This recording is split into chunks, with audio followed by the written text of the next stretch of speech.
On board this helicopter are German-Israeli twin brothers Gali and Ziv Berman. On October 7, 2023, they were abducted from Kfar Azar. 100 out of 700 people at the kibbutz were killed that day, according to the Israeli army. Upon their arrival in Israel, they were admitted to hospital, along with 18 other hostages from Gaza released on the fourth day of the ceasefire between Israel and Hamas. The 28-year-olds returned wearing the shirts of their favourite football club, Maccabi Tel Aviv.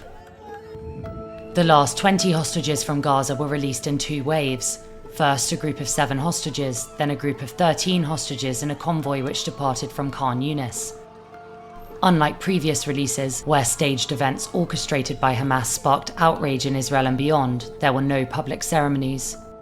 No footage of the handover of hostages to the Red Cross was made public. The first images of the hostages were shared by the Israeli army, showing the moment they were handed over to Israeli soldiers.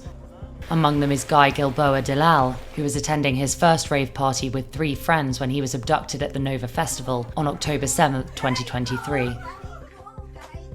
Shortly after his kidnapping, Hamas released a video of him and his best friend Aviatar David tied up in a Gaza tunnel. Later on, images of emaciated Aviatar David digging his own grave were released. Both have now been reunited with their families.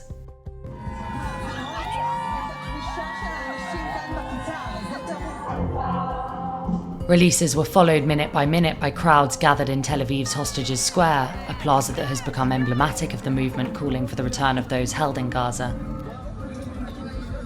It's so exciting and overwhelming that it's finally happening, that what we've been fighting for over 2 years, finally our hostages are coming home. Indeed, today it's a special day, a feeling that I cannot express. Very happy.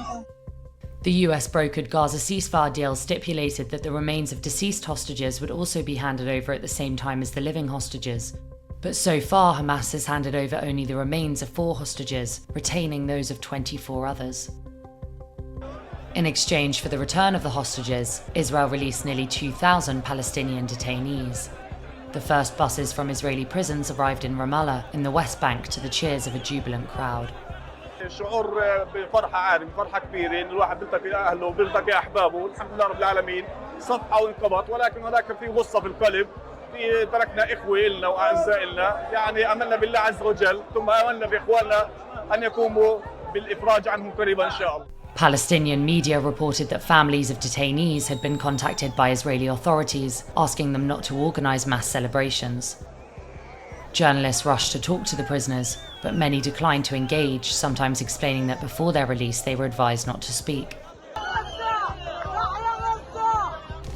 Buses also arrived in the southern Gaza Strip amid the rubble left by 2 years of war.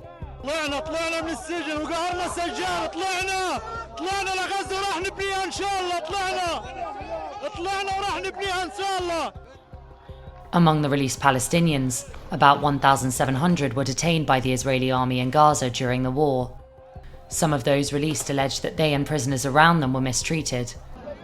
250 were security detainees, including many convicted of killing Israelis. Several had been in prison for decades.